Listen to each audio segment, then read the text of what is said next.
Good morning. Welcome to the National Archives and our 26th Annual Preservation Conference. I'm David Ferriero, the Archivist of the United States, and it's a pleasure to welcome you to my house this morning. The National Archives' mission is to preserve the records of our national government and making them accessible to the public. But our concern for our documentary heritage doesn't stop at our own doors. Through this conference and other forms of outreach, we foster an exchange of ideas that will support the preservation of our past, from the small local collection to the largest research institution. Before we officially begin the conference, I want to thank several people on my own preservation staff who have worked so hard to make this day possible. Allison Olson, Program Committee Chair, Richard Snyder, the conference coordinator, and the program committee members, Ann Seibert, Audrey Amadon, Caitlin Moore, Chris Kovac, Daria Levinsky, Gina Robson, Jennifer Farr, Marta O'Neill, Mary Lou Ritzenthaler, Pamela Kirshner, we have a large staff, Pamela Najjar-Simpson, Stephen Lowe, and Vivek Navali. Earlier this year, I attended the National Archives' first Preservation Expo for staff. As photoconservator Sarah Spargle advised me on how to care for a childhood photograph, I was reminded of the importance of preservation on a number of levels. Concern for preserving pieces of the past usually begin on a very personal level. Letters, diplomas, report cards, articles of clothing, jewelry. These things make the past real to us and are tangible links to people and events significant in our lives. People come to places like the National Archives in search of truth, to find evidence of what really happened. Preserving this evidence allows us to connect to each other, to those in the past, and to those in the future.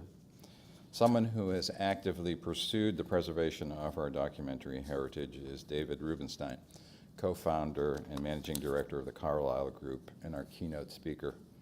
His gifts to the American people include loans of a signed copy of the Emancipation Proclamation to the White House and the first map of the United States published after the American Revolution to the Library of Congress. He's also made donations to support the repair of the Washington Monument, the annual book festival on the Mall, the National Center for White House History, and Duke's Rare Book and Manuscript Library, which is now the David Rubenstein Library. We at the National Archives have special reasons to be grateful for his generosity. When it appeared that the only copy of the Magna Carta in the United States might be sold out of the country, David Rubenstein stepped up and purchased it to keep it in America. Under the expert guidance of our conservation staff, working with the National Institute of Standards and Technology, this seminal document was re-encased and returned to public display upstairs in the rotunda. With David's help, we're now in the midst of constructing a new exhibit gallery that will be the future home of the Magna Carta. This new permanent exhibit will allow visitors to examine important records of our evolving ideas about who has rights and to see the links between those ideas and the forces that shape our lives today. In November 2011, David received the Records of Achievement Award from the Foundation for the National Archives, acknowledging not only the aid he has rendered this organization, but his many contributions to the storehouses of our cultural legacy. In light of his dedication to preserving and sharing our historical record, it's especially appropriate that he is the keynote speaker to open this conference on the future of preservation. Ladies and gentlemen, please welcome David Rubenstein.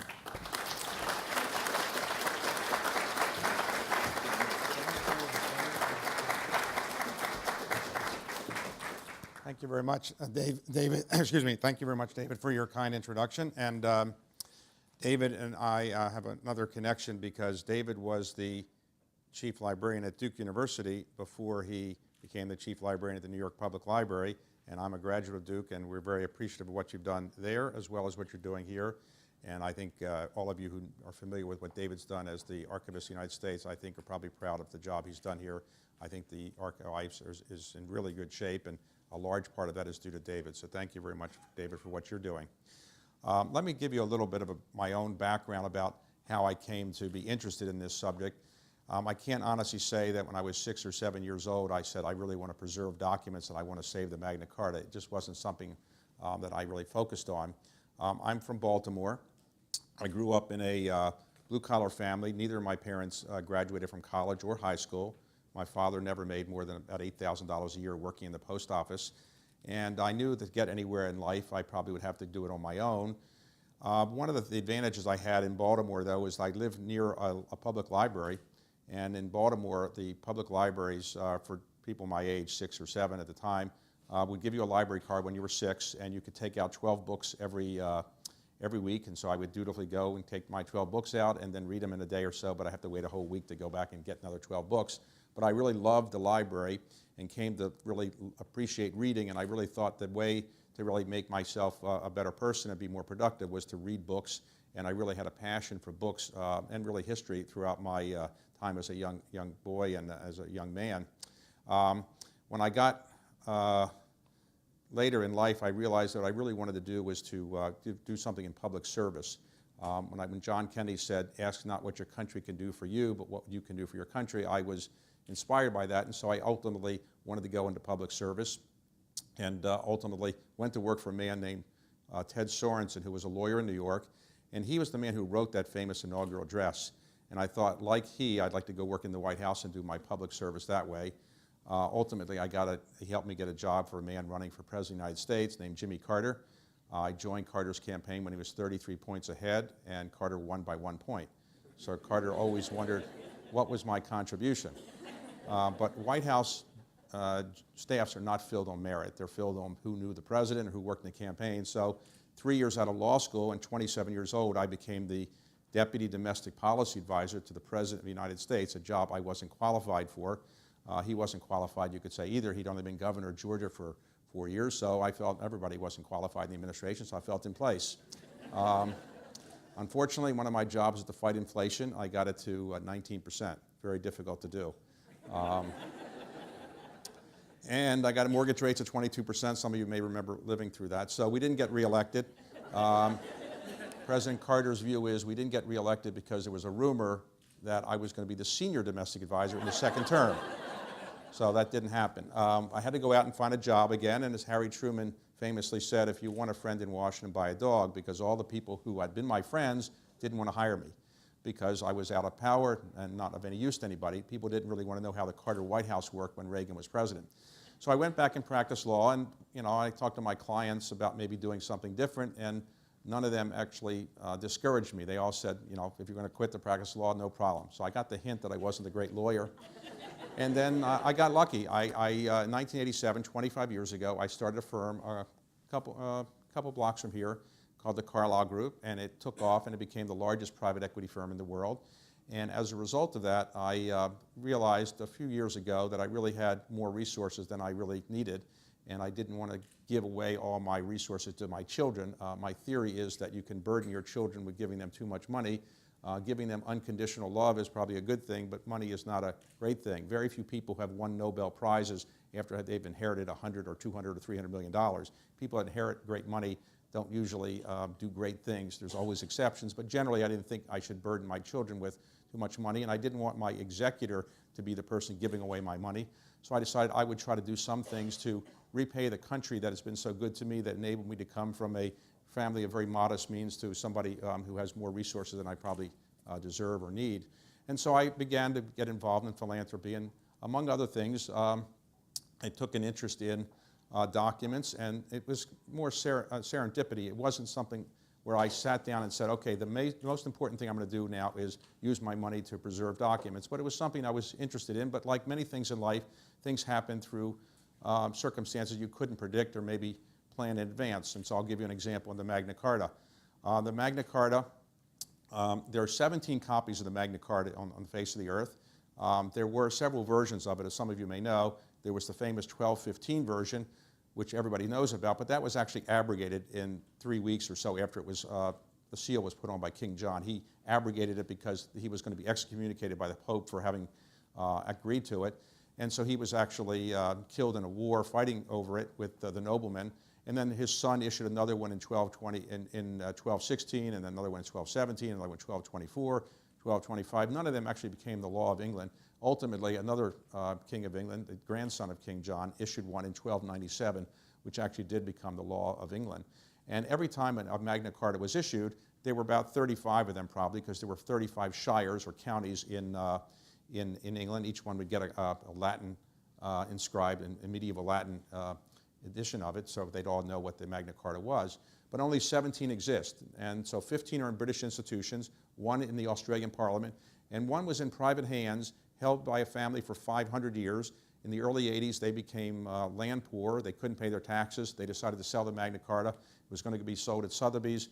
Ross Perot heard about it. He preempted the auction, went over through a lawyer and bought it for about $1.25 million, and brought it back to the United States and put it on display at the National Archives.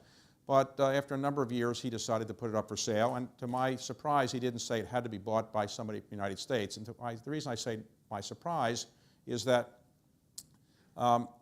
although the Magna Carta wasn't written in the United States, it is the document that inspired the Declaration of Independence, the Bill of Rights, the Constitution. If you read the writings of the Founding Fathers, they were really influenced by the Magna Carta and certain rights in the Magna Carta. And so while it wasn't drafted here, it was the inspiration for so many things that we hold dear. And so whatever the reason, he didn't say when we put it up for sale at Sotheby's that it would have to stay in the United States, it had to be bought by somebody from the United States.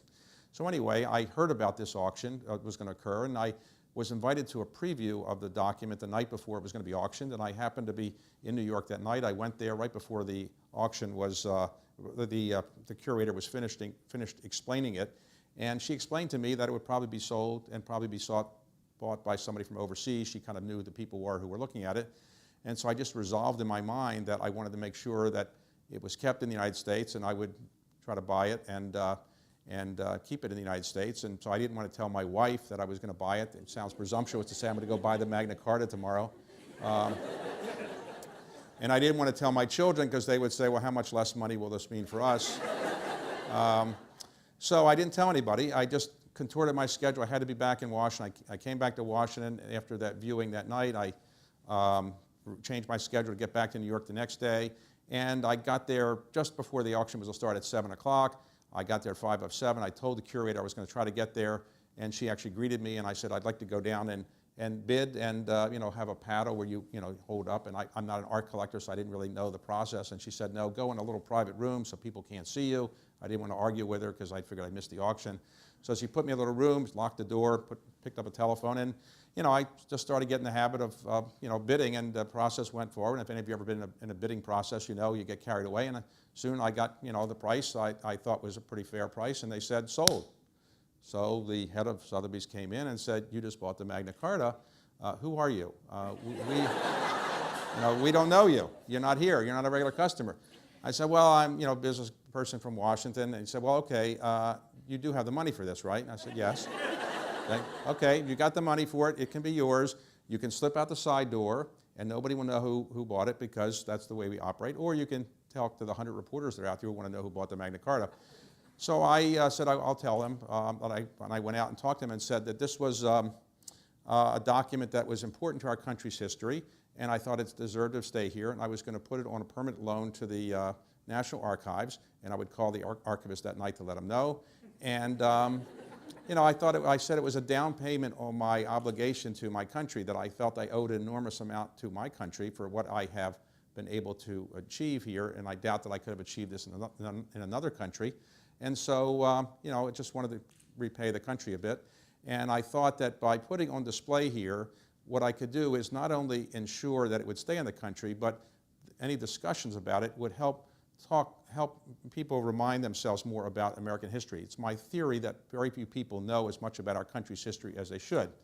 And I really like people to know more about the important things we've done right and wrong in our country so we can avoid those mistakes in the future to the extent we've made mistakes. And so I thought that would be a good thing to do. And after I did that, and I talked to the archivist, it was brought down here, and we ultimately decided to have a new encasement with it. The National Institute of Standards and Technology has put together a new case that is really, if any of you have seen it, it's a beautiful case, and it now kind of hopefully will preserve this for at least another 800 years or so, and it's very easy to view. And after this document was purchased, I started getting lots of calls from people saying, would you like to buy another Magna Carta? I own one too. And so eventually I concluded all these were like fakes or facsimiles, and I just now have a standard letter that I say that I don't want to corner the market on Magna Carta, so I'm just going to own the one I have. But other documents did come to me, and I decided, well, why not try to buy some other documents and put them on display at places where people can see them and learn more about American history. And in the course of looking at them, they might think more about American history. So I bought 3 copies, stone copies of the Declaration of Independence. These are reproductions of the original document, original Declaration of Independence, but they are the ones that you probably see in the newspapers. They are the ones that really look like the Declaration of Independence. The original one that's here is faded a bit, so these are very good reproductions. And I bought 2 copies of the Emancipation Proclamation. One of them is in the Oval Office now. And I've put these documents into places that people can see them at the State Department, the White House, the National Archives, and so forth. And what I hope to do is just inspire more people to think more about American history. It's a sad situation, but a recent survey showed that more high school students in the United States can give you the first 3 names of the 3 Stooges than the first 3 names of any of our founding fathers. Another survey by Pew indicated that roughly 35% of Americans, when asked what river did George Washington cross during the Revolutionary War, said the Rhine River, which is not in this country. About 40% of Americans asked who is the first Secretary of Treasury, said Larry Summers, which is not the case. So Americans don't know as much about history as I wish they would, and so my goal, to some extent, is to preserve these documents, make sure they're kept in places that people can see them. I don't want them in my house where nobody's going to see them. I want them in places where people can see them, and ultimately learn more about American history and talk more about American history. And I think that's one of my goals. I have a view that if you preserve history, you're actually doing something very important. A very famous Harvard historian once said, "Those who forget history are condemned to relive it." And so some of you have heard of that. My view is that those who don't preserve history and preserve the documents of history are condemned to relive history. And so I think it's very important to preserve what we have and do the best we can. Now we have much better techniques for doing this than we used to have, and hopefully they'll even get better in the future. So what I hope to do is find documents from time to time that are important to American history and try to preserve them, and also encourage people to learn more about American history, because this country is so unique and we have so many great values and so many great privileges, but very often people take them for granted. So when somebody goes and sees the Magna Carta or the Declaration of Independence or the Constitution, hopefully that will lead to a discussion about why we have these documents and what they led to and how many people died to preserve these documents and to make sure the rights in them are preserved. In my own case, I am one of the few, I think about 80 Americans now who've signed the Giving Pledge by Warren Buffett and Bill Gates and Melinda Gates, and that is designed to say that people of certain wealth are going to give away at least half of their money before they die or upon their death. And my goal is to give away the large part of my fortune before I die, because I really feel that I owe it to this country, which made it possible for me to do as well as I've done. And so one of the things I really want to spend some of my money on is things like preserving documents, making sure people know more about American history, and making sure more people learn how to read and read better. I am involved, as you heard, with the National Book Festival. It's a great festival where we bring 200,000 people into Washington every year, and they can get books signed or read by the authors. And it's a really sad situation that 12% of Americans are completely and totally illiterate. Completely and totally. They can't read at all. 25% of Americans are functionally illiterate, which means they can read a little bit, but they really can't do the job that they should be able to do because they don't read well enough. And amazingly, although illiteracy is a big problem, illiteracy, which is people who know how to read, don't read. 30% of the people who graduate from college never read another book, which is hard to believe. 30% of the people who graduate from college in this country never read another book. I'm not sure they read any when they were in college either, probably. 40% of American families, 40% have not bought a book or been to a bookstore in the last 5 years. Now, all of you will find that amazing because you probably are people who care about books and read a lot, and your children probably read a lot, but amazingly, many people don't. So I think what we should try to do as a society is get more people to read, make sure people learn how to read, and make sure we preserve the documents that we're very fortunate to have. And so in my modest way, that's what I'm trying to do, and I appreciate the work that all of you are doing in this direction, because obviously all of you are doing the kind of things that I think are very important to our country, and I appreciate your doing it. I applaud you for doing it, and I'm sorry that you don't get as much attention as I get for buying these documents, but you deserve as much attention as I've gotten. So thank you, and I'm happy to take any questions you might have about any of these things I've talked about. Thank you.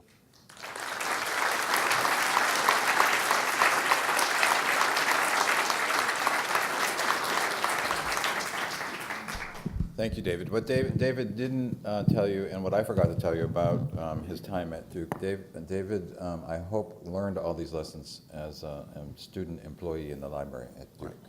Right. So David, before you take questions, you didn't tell them about previous attempts to get a Magna Carta here to the United States. Yes, let me do that. Yes, you're correct. I did work at the library. When I went to Duke, I didn't have very much money, so I had to get a job, and one of the jobs they gave me was work in the library, but it was a wonderful thing because those of you who are familiar with, everybody know what a closed stack system is? Closed stack, now most libraries are open stack, but closed stack, meant for those who don't know, that you couldn't go into the library. You had to get somebody like me to go in and get the book for you. And so I meant I had complete access to all the good books, and I could go in and get the books, and I had access to the books I needed for my courses, so I would go in and get the books I needed for my courses, and then of course when other people asked for them, they weren't available. So that's how I did well at Duke. Yes, you might ask yourself, well, if there's 17 copies of the Magna Carta, why didn't the United States have one before? And the answer is this. During World War II, Winston Churchill was trying to get the United States to get into the war before we were bombed in Pearl Harbor. And so in 1939 and 1940, Winston Churchill was plotting ways to get the United States to be more supportive and get into the European war. One of the ideas he had and the Foreign Ministry pursued was to give a copy of the Magna Carta to the United States as a gift. Not a bribe, but a little gift. And that would create goodwill, the theory was. But the British government only owns 2 copies of the Magna Carta. They own 2 copies of the 1215 version. One is a very good copy, the best copy that exists, and one is completely burned. It was burned in a fire a couple centuries ago. And so the problem that the Foreign Ministry came up with, and they went to the Prime Minister and said, well, if we give the perfect copy to the United States as a gift, we won't have one for our country because all we have is the burned copy, which is not recognizable. If we give the burned copy, which you can't read anything, it's not much of a gift because there's nothing there. You can't tell what it is. So they ultimately concluded they couldn't do it, and what they decided to do ultimately was to lend a 1215 copy in 1939, and was lent to the World's Fair in New York. When the war broke out, ultimately that document plus the Constitution and the Declaration of Independence, which were then at the Library of Congress, they were all put in Fort Knox for most of the World War II, and ultimately that Magna Carta was sent back after World War II to England. When Queen Elizabeth was coming over for the 200th anniversary of our birth, she faced the same issue. What can we give the United States? And some people in the Foreign Ministry said, let's give a copy of the Magna Carta. But they recognized they didn't actually have any to give, so they went to the other churches and universities in England and said, would you be willing to give your copy of the Magna Carta to the United States to help them celebrate the 200th anniversary? And everybody said no. So they couldn't give one, so ultimately she came over with a kind of silver-plated, I guess gold-plated copy of the Magna Carta, which is up in the Congress now, but it's not an official document. Questions for David? I know you're very shy, but boy, this is I have a question. Yes. There you are. I was very struck by the story of a 6-year-old boy in Baltimore taking 12 books out a week. Right. Were there any books that really, what kind of books did you gravitate towards? Well, they were a lot of history books, but I have to be honest, they're mostly sports books. I read every book about Babe Ruth, Ted Williams, Willie Mays, every book I could read about sports and so forth, because in those days I was pretty well convinced that I would be a professional baseball player, and I thought I should learn as much about professional baseball as possible, and so I read a lot of baseball books, Lou Gehrig, Babe Ruth, so forth. Babe Ruth was from Baltimore, and so unfortunately I didn't turn out to be as good an athlete, and as I remind people, and at Duke when I was there, I was the only person in the history of Duke who managed to get cut from an intramural basketball team when there were only 4 other people on the team. They concluded that the 4 players themselves would be better than me on the court. So I wasn't much of an athlete, but anyway, there was a lot of sports books. Thank you. Any other questions? I have a question also. The 150th anniversary of the Emancipation Proclamation Yes. is approaching. I'm wondering if you have any special plans for Yes. the copies that you have added to your collection. Yes. On the Emancipation Proclamation, it was actually issued, the preliminary one was issued on September 22nd, 1862. And Lincoln said, I will issue this shortly, the final version, if in fact the war is still going on or the South hasn't freed the slaves and so forth. And the Emancipation Proclamation, as some of you may know, was not as courageous a document in some respects. In other respects, it was. Lincoln was not a great abolitionist. He didn't really believe in freeing the slaves just for the purpose of freeing the slaves. He wanted to end the war and preserve the Union. And as he famously said, if freeing the slaves would preserve the Union, I'll do it, and if not freeing the slaves would preserve the Union, I'll do that. Ultimately, he became convinced that the slaves were helping the Southern war machine, and so he used the Emancipation Proclamation as a way to use his so-called war powers as president to free the slaves only in the South, only in the states that had succeeded, not in the border states and not in the northern states. And he ultimately decided that he had to do it. So on January 1, 1863, he actually signed this document. I think no stroke of the pen has ever been more important as used by a president of the United States. In other words, with this one stroke of the pen, the president really did more than probably most presidents can do with a stroke of a pen. And he began the process of ending slavery. It actually was ended with the 13th Amendment. I'll discuss in a moment. But the Emancipation Proclamation, signed on January 1, 1863, is in the archives. It's very fragile and shown maybe one day a year or something like that. And we're showing it on New Year's Eve this year. Okay. And it was signed on that day. Interesting, on January 1 in those days, if you wanted to meet the President of the United States, you could do so. There was an open house in the White House. Any citizen could line up and go in and see the President, shake his hand. And he shook 2,500 hands that day. And so his hands were a little bit weak. He went upstairs to sign the document, and the original signature looks a little weak. And some people say because he wasn't sure he actually wanted to sign it, but actually it was because his hand was a little weak because he'd shaken so many hands. That document began the process of the 13th Amendment, and ultimately the 13th Amendment was something that Lincoln realized that the Emancipation Proclamation only dealt with the South and really not the other states. So after the war was over, Lincoln did try to get the 13th Amendment through. It got through the Congress, and the amendment got through two-thirds of both houses approved it, but it wasn't ratified until after Lincoln was killed. He was killed in April of 1865. The 13th Amendment was ratified in December. I bought there are some rare copies of the Emancipation Proclamation. One of them I mentioned is in the Oval Office that I've lent to the White House. Another is one that I bought recently, and I'm going to put that as part of the celebration of this signing. It will go to the Lincoln Cottage. Lincoln had a place that he used as a cottage for like a summer retreat. It wasn't that far away, but a couple miles away. It was theoretically cooler because it was slightly elevated. And he actually drafted it and thought about it, the Emancipation Proclamation there. So it will go there upon the celebration, and ultimately I will lend it to, and it will be on permanent loan to the African American History and Culture Museum that Smithsonian is now building on the mall. So it will be initially put in the cottage, and then we'll put it in the museum. And I bought a copy of the 13th Amendment, and that will be in the Smithsonian's new museum as well.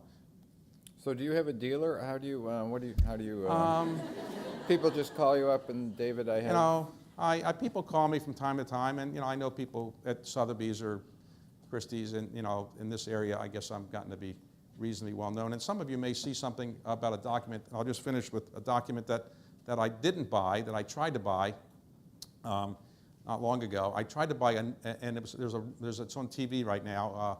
I tried to buy another copy of the Emancipation Proclamation, and it went for an extraordinarily high price because Sotheby's had marketed it as not so much the Emancipation Proclamation, but the one that was owned by Robert Kennedy. And he had one in his house that he bought for $10,000 when he was Attorney General, and his estate, his widow, Ethel Kennedy, put it up for sale at Sotheby's, I guess it was last year, and it went for a price that was about 4 or 5 times more than I thought was probably justified. So I lost the auction. I just didn't bid high enough.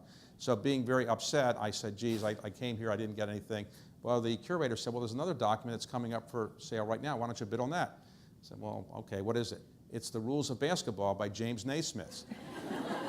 And, and I went to Duke University, and I said, okay, well, they're good basketball. I mean, I'll give it to Duke University. They would like it. So I said, okay, and it was supposed to go for, let's say, under $1 million. And so I said, I'll start bidding, and I start bidding, and every time I bid, every increment of 100,000, somebody quickly went up above me. And said, like, who am I bidding against? Somebody really wants this thing. And, you know, it got up to like $5 or $6 million. And I said, geez, the rules of basketball, it's just 2 pages. It's not that significant historically. It's not probably worth $5 or $6 million. But I couldn't figure out every time I would go up another 100,000, there's somebody instantly coming up. So I lost. And it turned out that somebody who was on the board of the University of Chicago with me had gone to the University of Kansas, where Mr. Naismith actually taught our coach basketball, and an ESPN had importuned him to kind of buy it for the University of Kansas, and they were filming a show about him. And as he was bidding, it was on TV. It was being part of an ESPN show. It's now on ESPN this week, and it has him bidding against me, and he's wondering, who the hell is bidding against him? And he didn't know, and so I called him after I realized we were bidding against each other and the auction was over. I said, you know, we could have saved about $4 million if we just came together. But anyway, they have it now at the University of Kansas. So I don't win everything. That's a great story. Thank you, Dave. Thank you very much. My pleasure.